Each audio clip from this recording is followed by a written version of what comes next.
Hello again YouTube! Today I bring you an update video on my Driger MS. I will go through each individual piece first and tell you what problems they had and how I worked around them. Then I will assemble the Beyblade, show you how it looks assembled, and then finally I'll give you a test spin. Let's get started. So let's start off with the case. As you can tell, this is a Hasbro version of the Beyblade. Although the stickers are from the Takara Tomy version, which I prefer personally, that's why I put it on there. The base of the case itself was in pre-mint condition, as you can tell. Aside from a bit of dirt in the corners, it was fine. Although the clear the clear plastic that covers the case is all scratched up, and as best of my attempts that I had, I couldn't fix it. So this is as good as it's gonna get.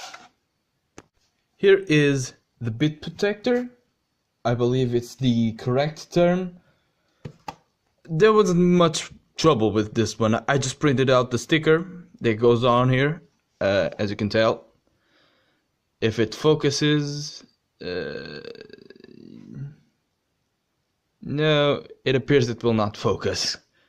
Well, it doesn't really matter anyway. It's not in bad quality, so there wasn't much I needed to do with it.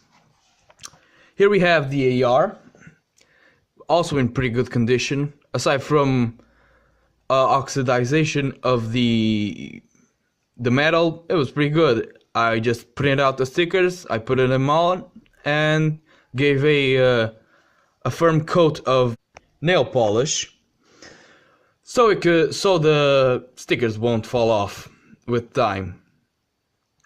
So yeah, not much needed to be done here. Next, and this part, oh boy. See, when I bought this, it was like I said, in really bad condition, and what the owner decided to do, because the weight disc was so old and was exposed to water and stuff like that, it expanded.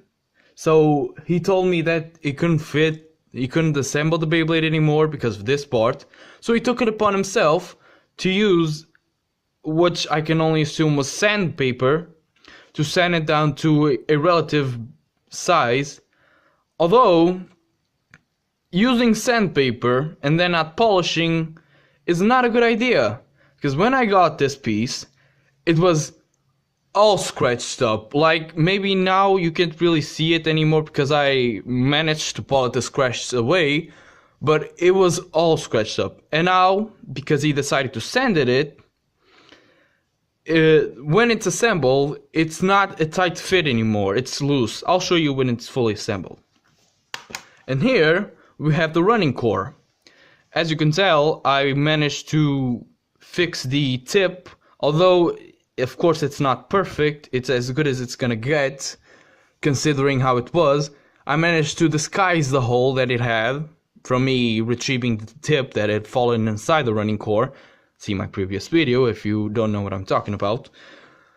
I gave it a firm coat of black polish, of paint, of nail paint, to disguise it, and now it looks pretty good. I printed out the sticker, I put it on, and there you go.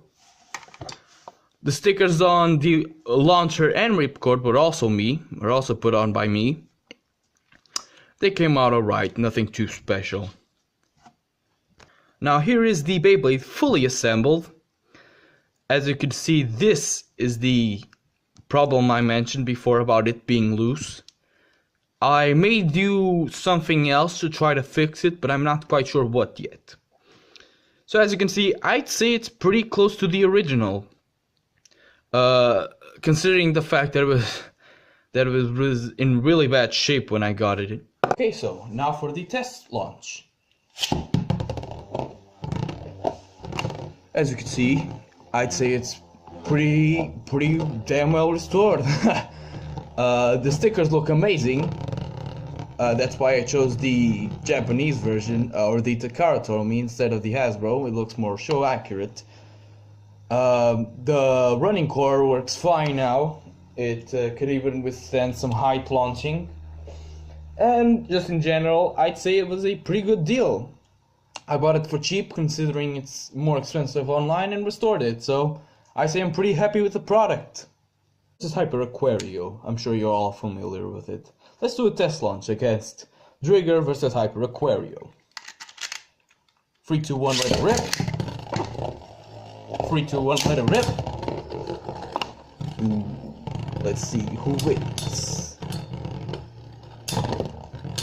Ooh, strong hit from Hyper Aquario. But Driger is managing to hit back as well. Ooh. Who's gonna win? And it will be... I'll call it Driger. Driger won. Survivor finish. Okay, and that's that. Thank you very much for watching, and a special thanks to the YouTuber WJCBlades 95 for subscribing. I've actually been subscribed to him for a while. He does really good content. I'm sure he's just starting out as well. And I thank him for giving me this help, for being my first ever subscriber. Thank you very much, and have a wonderful day.